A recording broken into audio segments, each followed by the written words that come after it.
start of summer 2015 in Middleton, Connecticut, residents Tony Moreno, age 22 at the time, and Adrianne Oyola, age 19, are the brand new parents of a 7-month-old son they've named Aiden.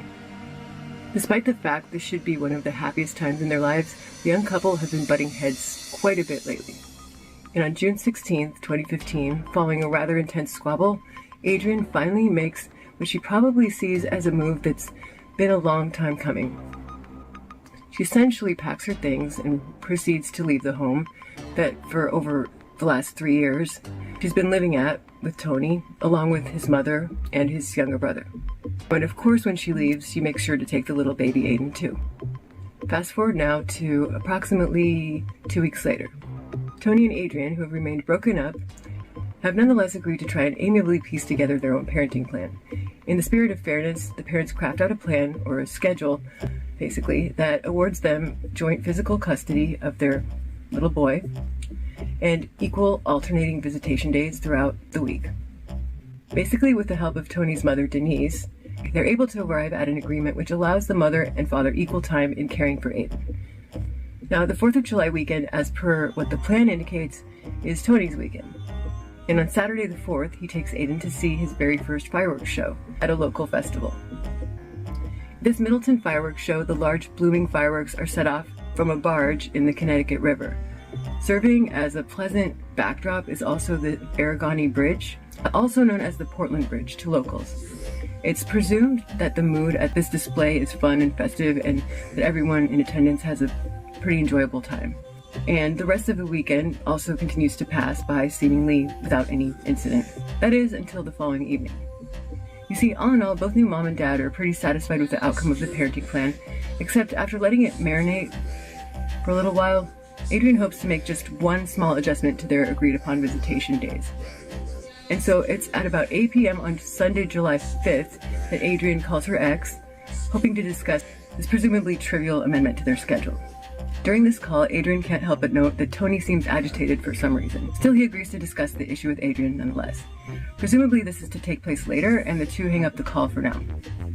What happens between now and the time which we know they speak again, which is not until past 11 p.m. that night, is not very clear. What is known is that on Sunday night, for over 30 minutes, spanning between 11:18 and 11:53 p.m., the estranged pair go on to exchange several dozens of text messages. The first of these texts, transmitted from Tony to Adrianne, and then her response, appear to indicate that something happened to leave Tony feeling like he's being blown off in some significant way. As you're about to see, Tony initiates this chat, and it's been said that Adrianne is on her way home from an unknown location at the time that this first text comes through. What follows is the parents' conversation, unaltered, unedited, and timestamped, so that you can make of all this what you will. Please do be warned that the messages get increasingly chilling as they progress and may be disturbing for some viewers.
The last group of messages sent by Adrianne come to a sudden, frightening halt at 11:53 p.m. with Adrianne's last message that just reads the one frantic word, please.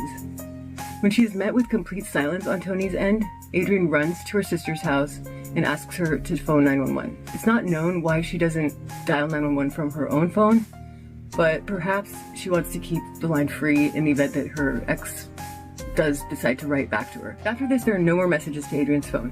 What you've seen constitutes their entire textual conversation of the night, with a few small exceptions, actually. 3 more messages are actually written out on Tony's phone that night, but they're deleted rather than sent out. These messages are later recovered. The first of these, deleted at 11:43 p.m., reads, "To everyone, I'm sorry." The second of the messages, deleted at 11:53 p.m., the same time of Adrianne's final text sent to him, is actually addressed to their son, Aiden, and it reads as follows. "I hope one day you get to read this. I'm very sorry I didn't get to watch you grow up and get to know the young man you've become. I'm sure you have absolutely no memories of me, and clearly that's not your fault. I loved you so much, you drove me crazy sometimes, but you were one of the best things that ever happened to me." And then finally, the third is said to be a poetic stream of consciousness, rambling of sorts addressed to Adrianne, and which goes on for many paragraphs. In it, Tony addresses their relationship, which is bumpy at times, and includes excerpts such as this.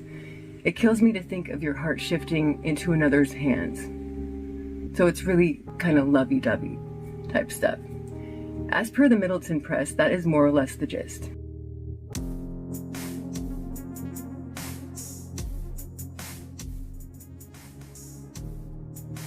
Evidently, this case leaves us with a plethora of unanswered questions. What happened? Where was Tony? And was he, as Adrianne so desperately pleaded him to be, just playing?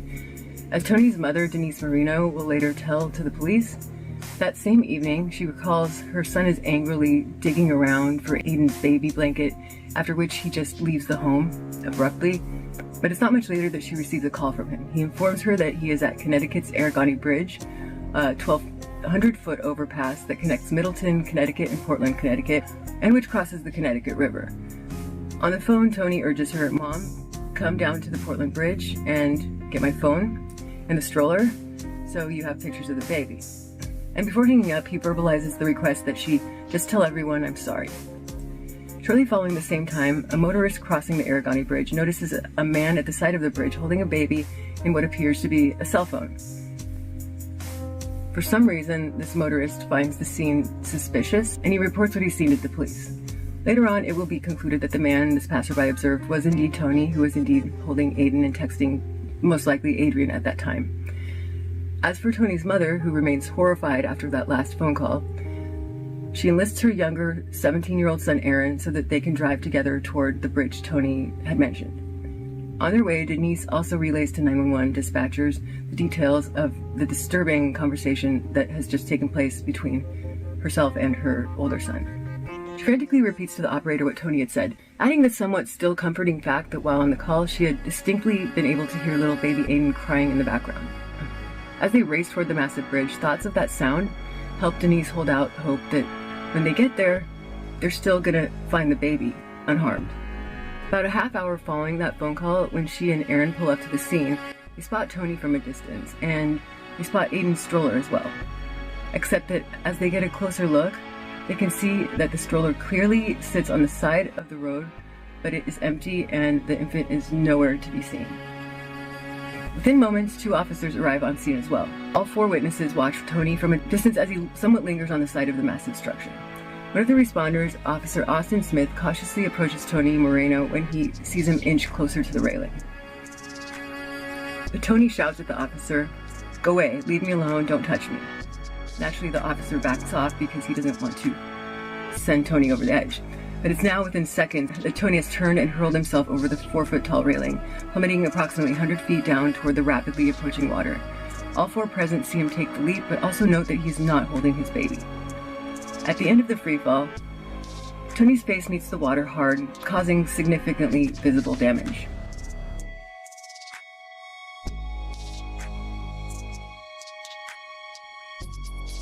Yet responders are able to rescue Tony from the water nonetheless. Still deemed in critical condition, though he's immediately rushed to Hartford Hospital, where his stay is going to be long, but where he will eventually also recover. At first at the hospital, Tony is not cooperative with the authorities. He evidently doesn't want to say much about what happened at the bridge. And since nobody actually witnessed Tony throw his baby off the side, a confession is tantamount to the prosecution getting a slam dunk win in this case. What's worse is that first attempts to recover Aiden's body from the river turn out rather discouraging as well. In photos taken of subsequent rescue efforts to find the body of baby Aiden, search teams are visibly combing the river, but the infant is nowhere to be found. Aiden is hence reported missing, but luckily, this is only until 2 days after the bridge incident. According to the Middleton Press, it's 6:30 on the evening of Tuesday, July 7th, that a kayaker comes across the body of a little baby boy. He is discovered in the Salmon River boat launch in East Haddam, approximately 15 miles down from the Aragani Bridge. The victim is identified indeed as Aiden Moreno, and he is still dressed in a onesie that reads, "I love Grandma and Grandpa." Progress is eventually made with Tony as well. While he's still in the hospital, at last, one of the detectives manages to elicit a teary confession from the former dad by encouraging the usage of basketball terms. This actually turns out to be a successful strategy when, in being questioned about how far of a distance he believes to have tossed his son, Tony finally admits to his crime by stating the toss was more like a free throw distance from the railing.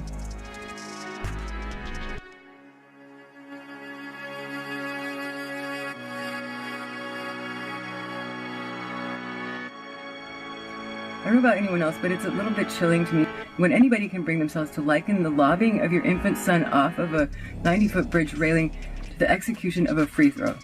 But yet ultimately his demented ability to do so ends up a good thing for the DA's team. In fact, Tony Moreno ends up being arraigned right there in his hospital bed by Judge David Gold.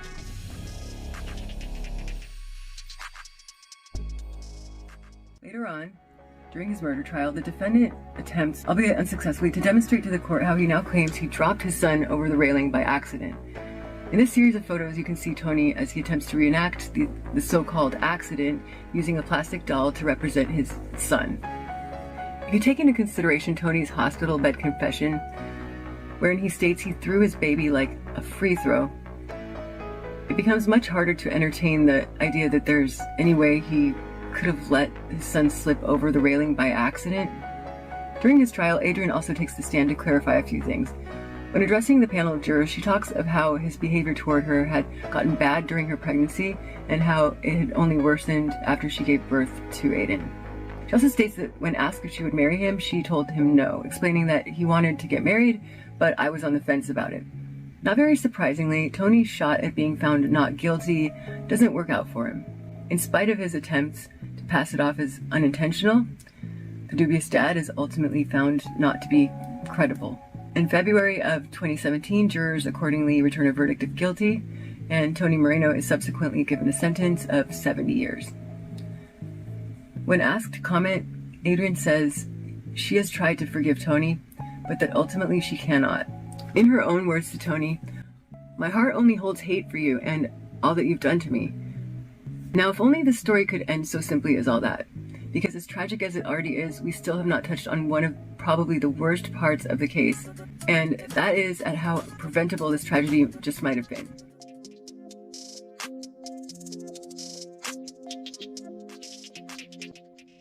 best explain things, we must rewind back to the beginning, to where we first started this whole thing. That is, back to mid-June 2015, approximately 2 weeks before Tony discarded his son into the Connecticut River without seemingly so much as a second thought. Despite the grounds for her decision, leaving Tony still is likely not an easy decision for Adrianne to make. But the thing is, ironically, it's roughly just a couple of weeks prior to the attempted murder-suicide that Adrianne has the conscientiousness or intuition to sense something isn't right here, and she thereby makes a real and solid attempt to seek out help from the system.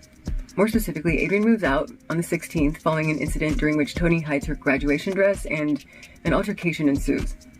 In feeling his abusive ways escalating and in becoming afraid as a result, on the following day, June 17th, Adrianne goes and immediately files for a protective order.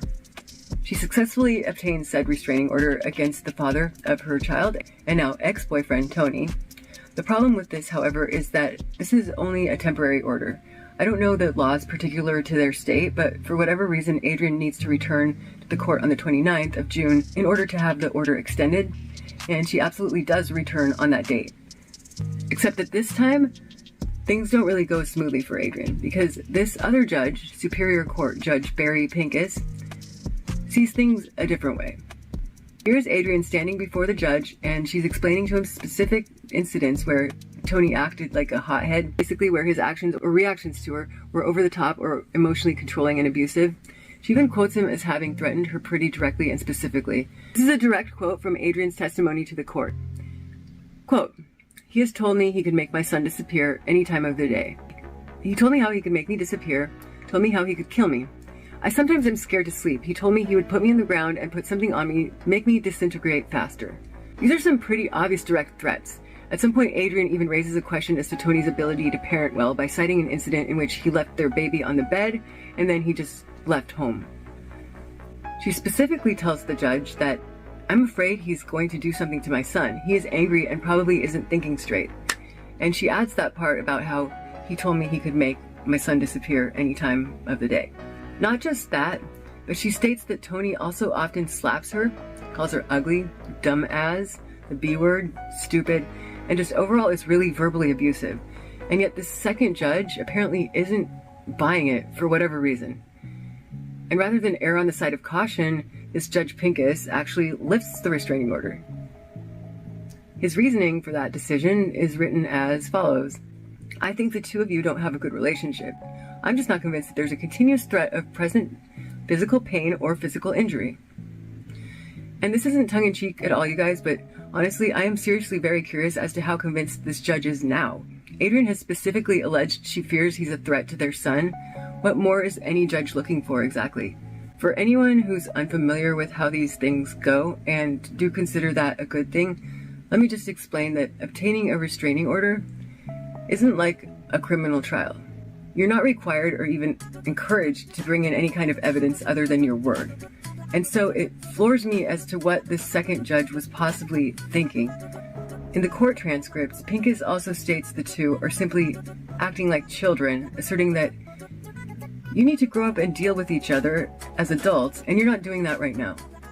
And it is, in fact, Pincus who suggests to the couple that they go home and draw out a parenting plan instead of messing around with system resources.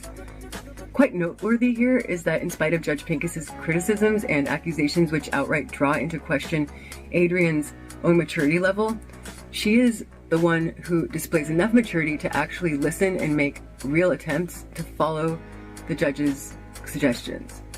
It's thus rather sad that perhaps due only to an age, a judge was driven to make an unwise and perhaps even biased ruling.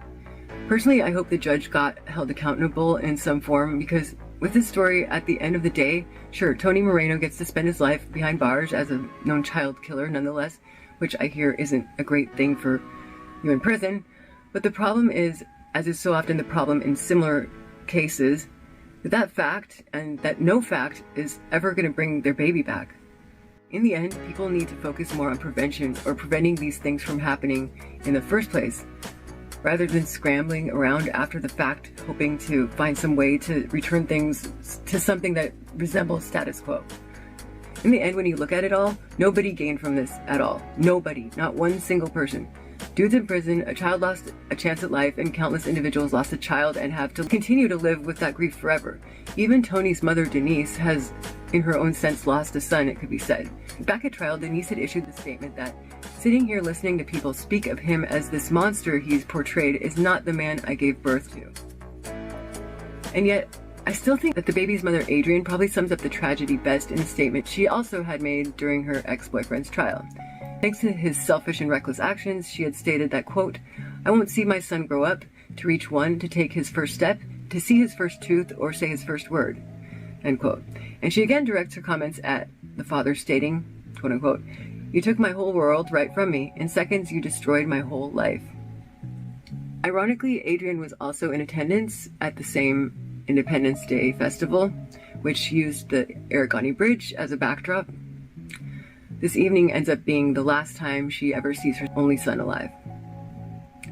The original restraining order spanned from June 17th to June 29th, when again it gets lifted by Judge Pincus. State Senator May Flexer, who is not alone in her sentiments, has totally condemned Judge Pincus's ruling that had the restraining order removed, and is quoted with the following: "This tragedy was preventable, and I am again calling for increased training requirements for all judges and court personnel who work with victims of domestic violence. For years, I have been working to increase training requirements for judges, and any such requirements have been met with great resistance by the judicial branch. Failure to protect this baby when the signs were so clear is unacceptable." And that's her quote.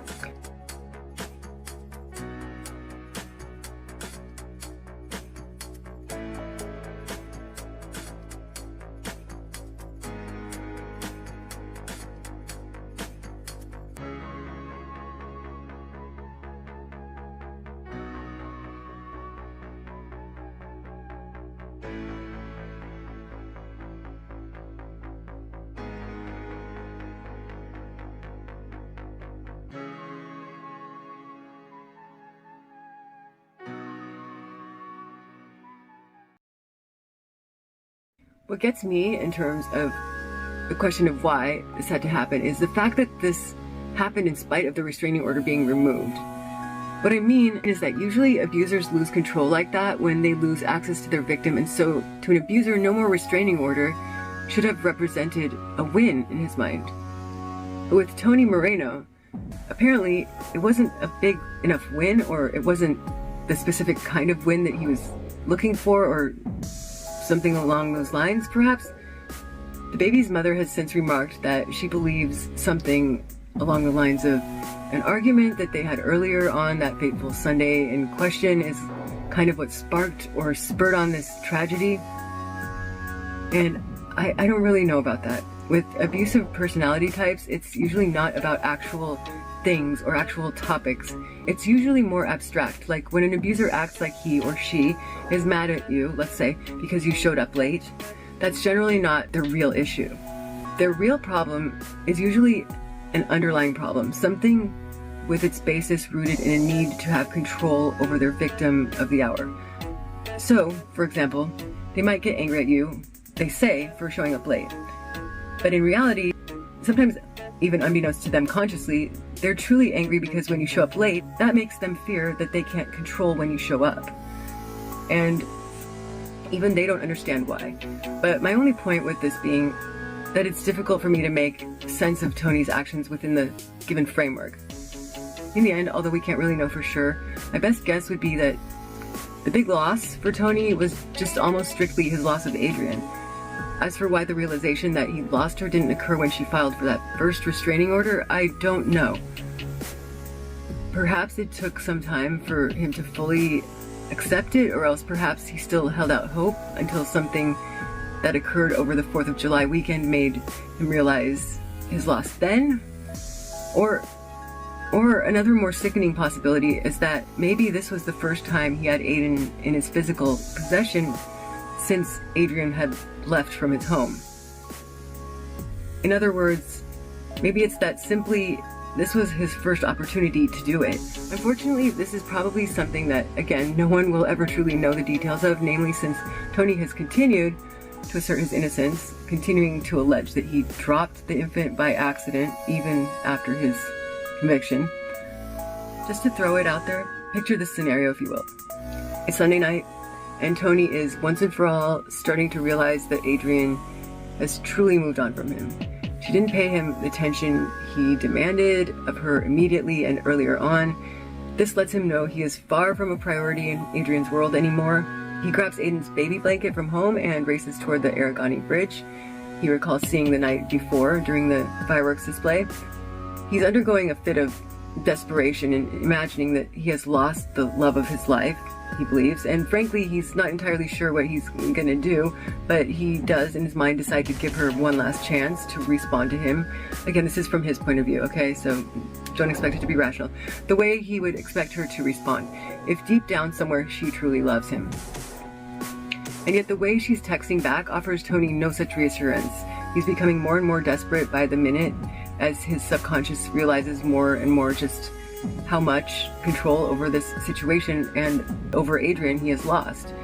He threatens her cryptically at first, only alluding to the things he's considering doing, but Adrianne's replies indicate that she clearly doesn't seem to be getting it, so at one point he impulsively texts to her that their baby boy is already dead. A number of possibilities cross his mind. Now, maybe he'll leave Aiden and simply take his own life, as could be indicated by that second deleted message. But when Adrianne texts back, seeming to show more concern over their child rather than over him, which is messed up that he should expect otherwise, he at once deletes the message and throws his son into the water. He then proceeds to start composing this long, rambling soliloquy, professing his love to Adrianne when he spots the squad cars. His family hang back while an officer approaches him. Tony sees no other end to this. At this point, again, on impulse, he dives over the edge only to feel the water hit his face as hard as a brick wall. He survives it, and the rest of course, we all know. That's of course only one out of many almost equally plausible theories. The bottom line is that sadly, we don't know.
What we do need to remember, though, is that oftentimes for crazy acts, there really is no way of justifying things rationally, and nobody is to blame for anything in this case except the father himself, regardless of whether he intentionally tossed their infant like a basketball, or whether in electing to dangle the baby over the railing and text threatening messages to the baby's mother, the tiny little guy did actually slip accidentally from his arms. In the end, the difference is rather immaterial in practice. And with that said, feel free to comment on any aspect of this case at all. I'm curious as to how preventable you believe this incident to have really been, in light of the fact there was no restraining order anymore. Was it as preventable as all that, or is hindsight just 20/20? Or else, as always, feel free to comment on any aspect you would like. Just always be respectful to everybody is all that I ask.